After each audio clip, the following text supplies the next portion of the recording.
Halo dan selamat datang di After Sound Review, dan kali ini gue akan mengenalkan kalian ke ayam yang gue lagi rasanya jadi ayam favorit gue sekarang, yang bisa bikin gue lupa sama ayam gue yang lainnya kalau gue lagi menikmati musik. Jadi, halo dan selamat datang di After Sound Review.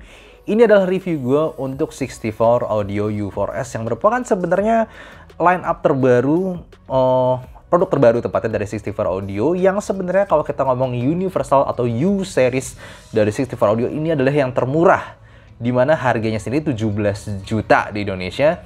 Jadi ini jelas, walaupun gue ngomong termurah, cuman gue ngerasa 64 Audio itu kayak brand BMW gitu. Kalau mau termurahnya aja tuh mahal bener. Dan ya, seperti biasa, gue akan breakdown review ini mulai dari build, fit, frequency response, suara, dan juga perbandingannya. Dan tentunya akan gue jelaskan kenapa ini jadi favorit gue sekarang, bahkan dibanding 64 Audio yang lebih mahal lainnya. Dan juga, oh ya, by the way, walaupun harga 17 juta, dia cuma menggunakan satu dynamic driver dan 3 balancer major. Secara build quality, by the way, buat gue ini warnanya tuh keren banget sih. Terus nggak tau, gue suka pilihan warna ini terbaik kayaknya buat gue sekarang selain 64 Audio Neo. Dia pakai milled aluminium, jadinya ini aluminium ini dipotong gitu dengan secara khusus. Jadi bisa dibilang ini berasa smooth banget dan ya berasa barang bagus.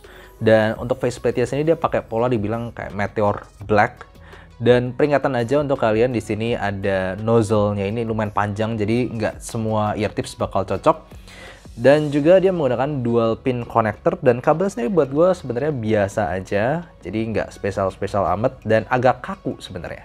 Untuk ergonomi atau fittingnya sendiri, gue ajak kalian untuk lihat dulu bahwa ayam ini bukanlah ayam yang tipis ya, dia agak tebel terutama bagian sininya, dan gara-gara nozzle-nya tadi jadi emang agak maju. Jadi kalau gue pakai sebenarnya agak keluar gitu dari kuping gue, tidak masuk-masuk amat, lihat ya, bisa kelihatan dia agak keluar karena dia emang agak tebel. Dan ditambah dengan ini housing agak keluar gini, ear guide-nya pun agak di luar sini, agak ini posisinya tuh nggak terlalu di dalam si ininya kabelnya. Jadi sebenarnya kalau gua atasnya ini nggak terlalu ngeklik sama kuping gua, jadi kadang kalau gua gerak-gerak ini bisa ikut kegoyang-goyang. Jadi sebenarnya fittingnya enak, gua bisa pakai berjam-jam, cuman stabilitasnya itu kurang iket lah intinya di earguide-nya ini di gua. Jadi kalau gue jalan-jalan atau goyang-goyang itu bisa agak sedikit goyang. Oke, di sini gue juga akan menjelaskan tiga teknologi dari 64 Audio yang cukup terkenal dan buat gue ini berguna, jelas bukan gimmick doang ya.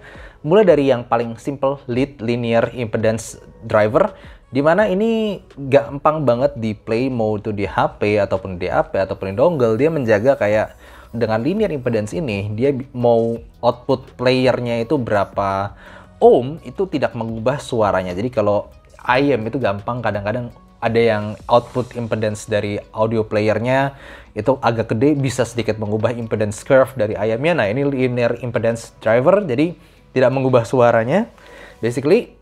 Dan kemudian kalau kita bahas secara dua lagi yang buat gue lebih penting, yaitu Apex module atau air pressure exchange. Jadi gini, kalau kalian pakai ayam dan ayamnya itu kedap banget, itu kan berasa ada kayak penumpukan tekanan di telinga, terutama setelah lu pakai selama berjam-jam.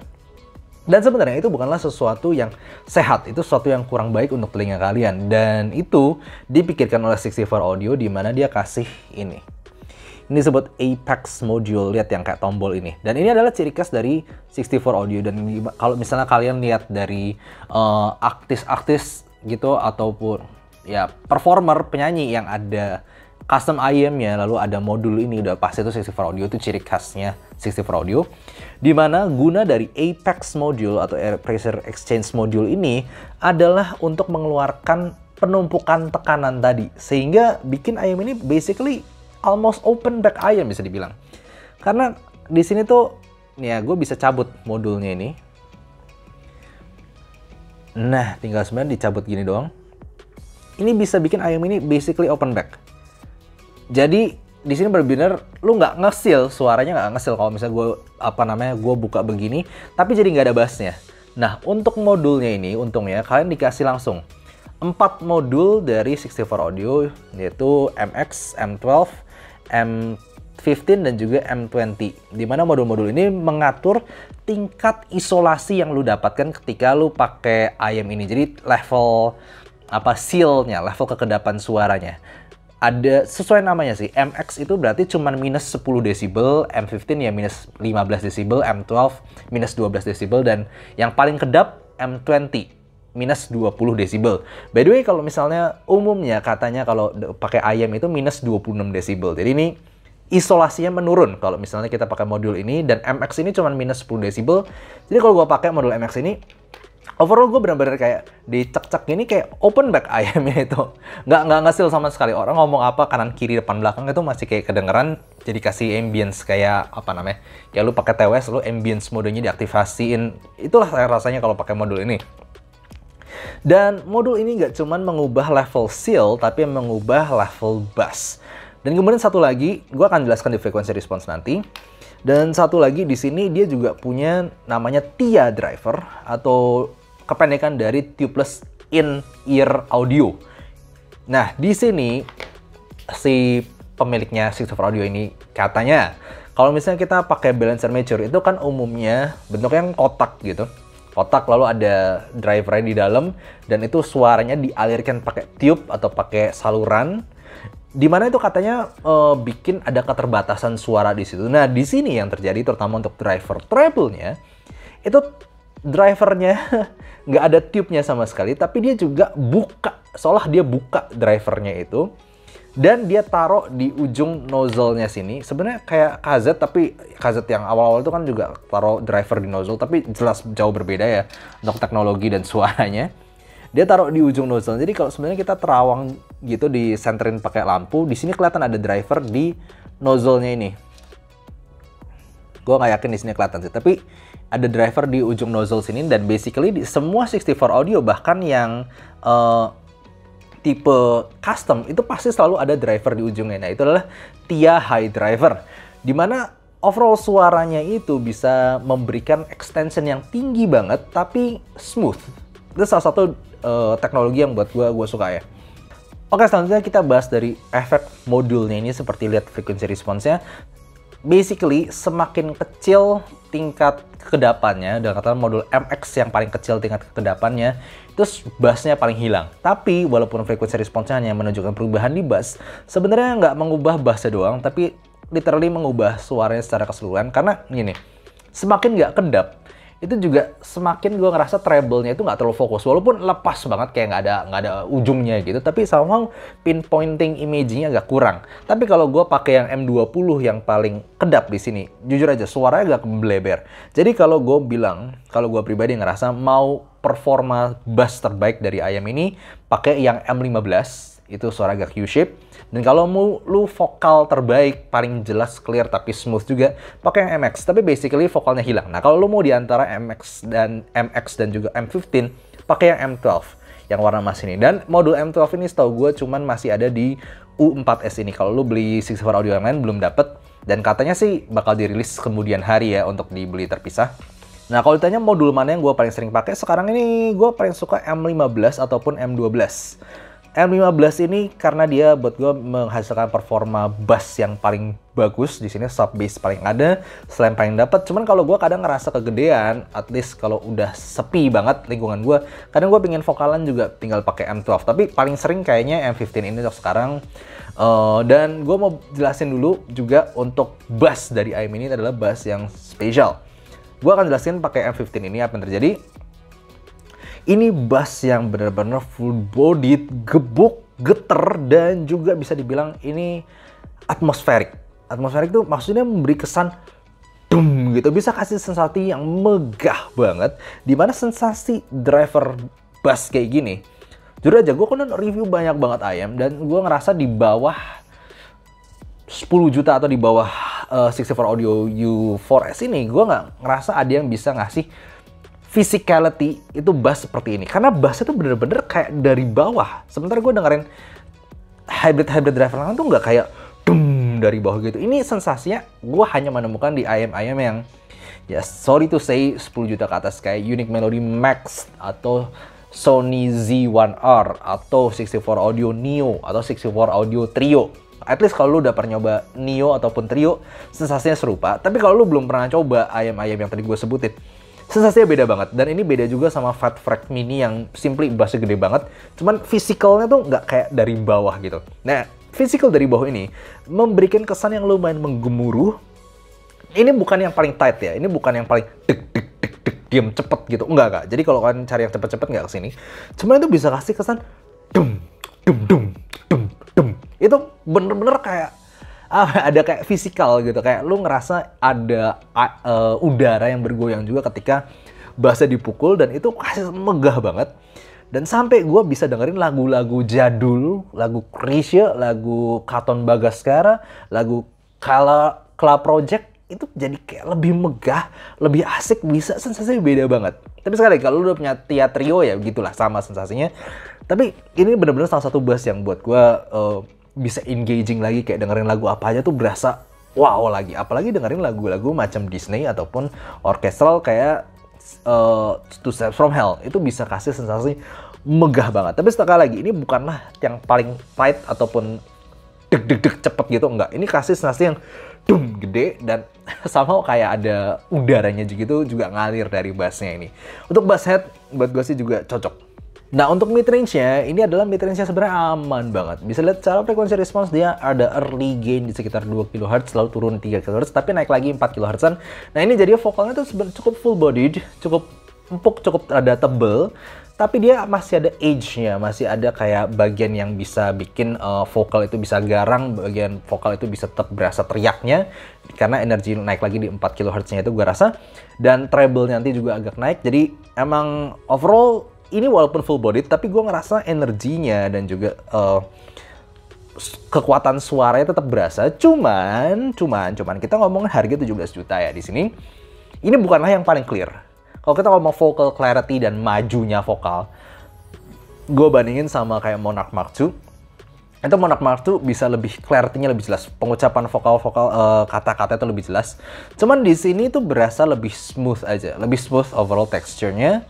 Dan lebih aman dari sibilance, dan juga jelas sama sekali nggak shouty. Jadi overall, walaupun bukanlah yang terbaik, tapi bisa dibilang gue sangat enjoy ini. To the point ya, gue bisa benar-benar dengar lagu-lagu jadul tuh enak banget di sini karena smoothnya tadi. Ditambah sensasi treble yang open, dan gue sukanya gini, treble tuh memang agak maju kalau kita bandingin sama Neutral Target. Ada naik lagi di sekitar middle treble 78 sampai 10 kHz-an, habis itu dia turun sampai naik lagi di sekitar 15 kHz. Nah, 15 kHz up racing-nya ini adalah salah satu ciri khas dari 64 Audio, dimana juga memberikan kesan, karena gini, dia turun di 10 kHz, lalu naik lagi di 15 kHz, dia nggak linear, treble extension itu nggak linear, sampai 10 kHz turun lalu naik lagi. Ini bikin sensasi overall smooth, smooth tapi agak maju di 64 Audio U4S ini, tapi dia airy banget, atasnya tuh kayak lepas banget, kayak nyaris nggak ada batas ya, gue bisa bilang begitu. Bukannya cering sampai atas tinggi banget, enggak, tapi kayak ada physical airiness di situ, ditambah lagi dengan Apex modulnya dia yang memang bikin ayam ini agak open secara fisik, bukan cuma secara suara doang. Jadi kesannya gue denger lagu treble di sini itu lumayan energik. Tentu nggak se-energik macam Sennheiser i600 di sini, tapi somehow bisa lebih open lagi. Dan gue dengerin biola kayak Lindsey Stirling ataupun gue denger lagu Four Seasons dari Vivaldi, itu kayak apa ya, natural, nggak ada pedas-pedasnya sama sekali, nggak ada nyelekit-nyelekit atau metaliknya sama sekali, tapi open, lepas banget. Jadi overall tonality-nya ini buat gue bisa digambarkan pakai M15 terutama, itu agak U-shape, dia vokalnya agak nyantai, nggak maju-maju banget, tapi energinya masih ada, ditambah bass yang megah, ditambah dengan treble yang open. Dan ini bisa dibilang salah satu tonal yang bisa bikin gue kayak, gue dengerin lagu apa aja itu atmosferik banget, kayak sensasinya tuh gue diliputin banget sama lagunya, imersif banget, kayak bass dari bawah, lalu kemudian vokal tetap di tengah, ditambah dengan treble yang tinggi dan lepas tadi, bikin ya sensasinya tuh megah banget. Sama bisa dibilang gue kayak ngulang lagi dengerin lagu-lagu jadul gue, dengerin lagu-lagu Vocaloid yang kasar, denger lagu-lagu jadul Chrisye yang rekamannya kasar kayak Setia, bahkan dengerin lagu-lagu kuno Michael Jackson. Itu gue ngerasain sensasi yang berbeda selama ini dibandingkan ayam-ayam yang gue udah pernah punya. Masih sensasinya tuh megah, mewah, tapi nggak ada pedesnya, nggak ada sibilance-nya sama sekali. Jadi gue suka banget sensasi yang gue rasakan di sini. Bukanlah yang paling detail, bukanlah paling clear, tapi sensasi megah, smooth, dan imersifnya tadi. Gue kayak dibawa ke megahnya lagu itu lagi yang gue nggak pernah selama ini rasain. Itu yang gue bikin suka sama Ayam ini. Nah tapi kalau jujur aja soal teknikal, kita ngomong harga udah level nyaris 20 juta, 17 juta. Ini bukanlah yang paling clear, terutama di bagian mid-range-nya tadi. Ada somehow smoothness yang bikin agak kurang fokus ketika ada pengucapan kata-katanya itu. Jangan salah, tetap clear, tetap bagus, tetap sangat-sangat bagus. Kalau misalnya lu bandingin sama Ayam di bawah 10 juta ya. Cuman kalau misalnya kita bandingin sama Ayam kayak Monarch Mark II, bahkan Sony IR-M9 gue, ataupun Sennheiser i600 ini buat gue vokalnya agak smoothingnya itu bikin agak kurang fokus untuk beberapa bagian. Sementara di kayak paling fokus gue ngerasa dari Monarch Mark II sama di i600 ini. Ini paling fokus banget vokalnya dan setiap pengucapan kata-kata itu jelas banget. Cuman kadang di Monarch Mark II buat gue agak kemajuan vokalnya to the borderline agak shouty buat preferensi gue, dan Sennheiser i600 simply agak tipis dan bisa kasar untuk beberapa rekaman jadul. Kalau di sini enggak, di sini smooth banget. Jadi dia lebih agak kurang ke clarity mungkin untuk di bagian vocal terutama, dan juga resolusinya dia bukanlah yang paling ngasih ini loh detail, ini loh layer, enggak. Ini lebih kasih sensasi megah dan mewah.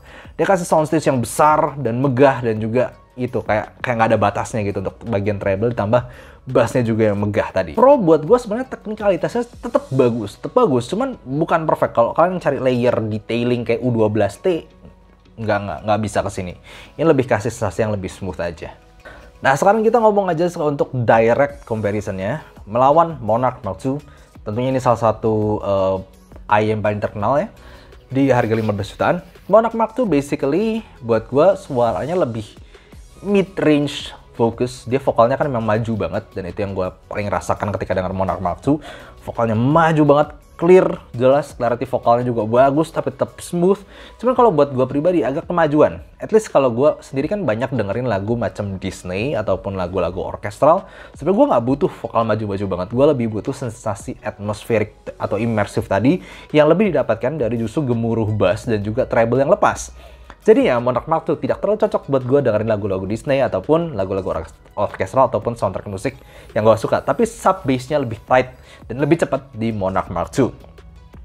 Cuman sensasi megahnya suara gue dengerin di playlist gue itu U4S ini, walaupun tadi yang gue bilang vokalnya not as clear as Monarch Mark II, sensasi megah dan mewahnya gue jelas lebih berasa di sini, sampai ya gue simply gue nggak tahu suka Monarch Mark II itu sendiri. Ditambah dengan fittingnya Monarch Mark II yang buat gue simply kegedean. Gue pernah review itu juga, gue nggak bisa pakai lama-lama. Jadi overall ya ini sebenarnya balik lagi tentang preferensi suara dan playlist kalian sendiri. Nggak ada yang gue bisa bilang ini perfectly lebih bagus daripada ini, nggak. Cuman kalau dibandingin preferensi gue, bahkan fitting telinga gue jauh lebih suka U4S.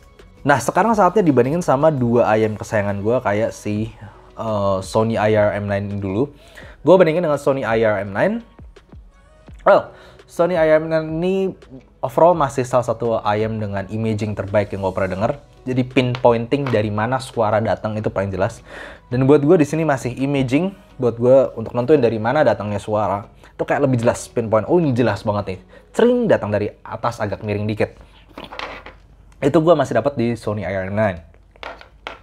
Cuman kalau dibanding U4S, mau nggak mau si M9 ini bisa berasa lebih boring. Karena bassnya tidak semegah U4S, vokal dan treble juga tidak selepas U4S, dan ada sedikit lebih tajam mungkin di sekitar peak kita 10 kHz yang gue rasa di Sony IR-M9 ini. Sebenarnya nggak terlalu mengganggu buat gue.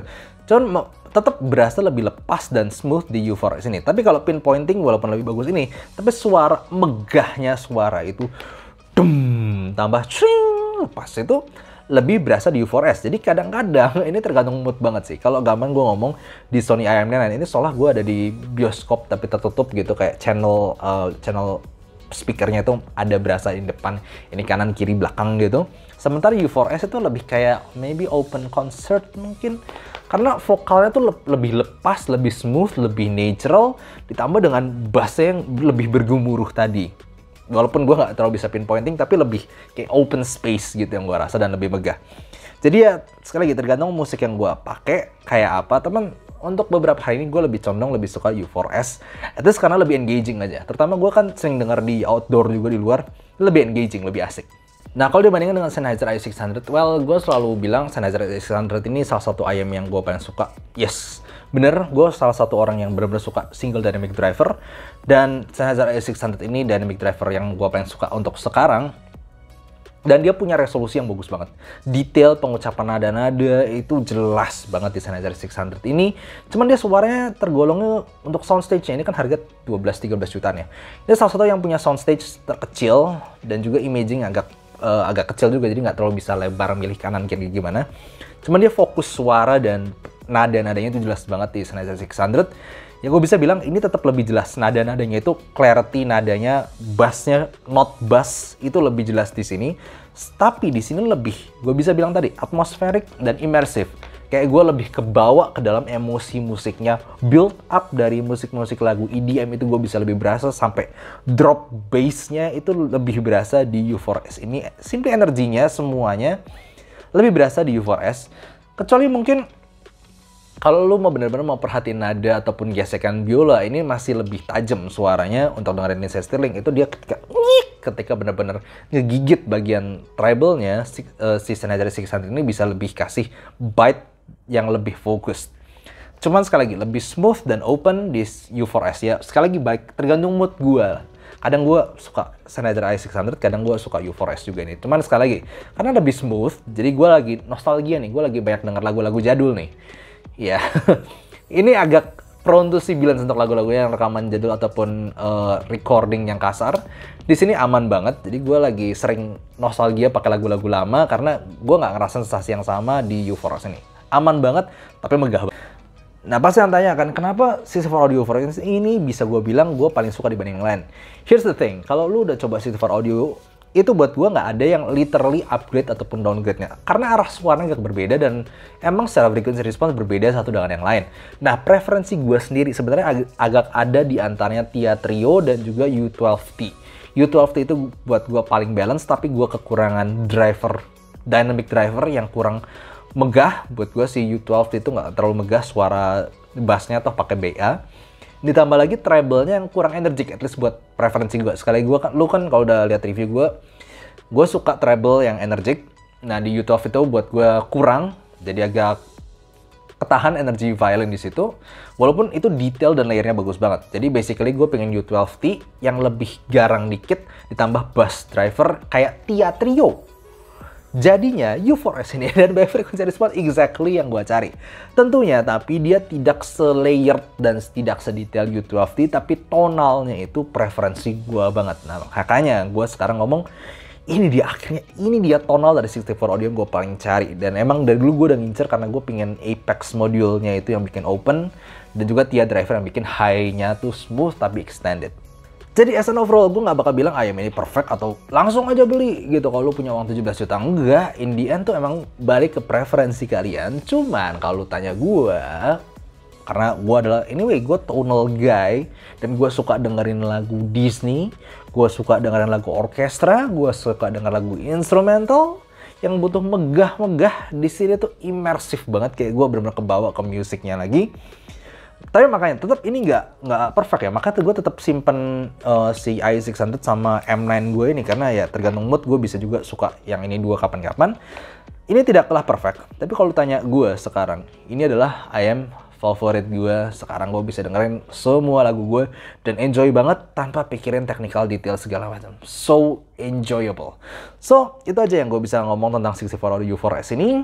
Inilah overall untuk score tonal dan technicalnya. Nggak perfect, cuman ini jelas one of my best preferred IM for now. Gitu aja, thank you for watching and see you next time. Bye-bye.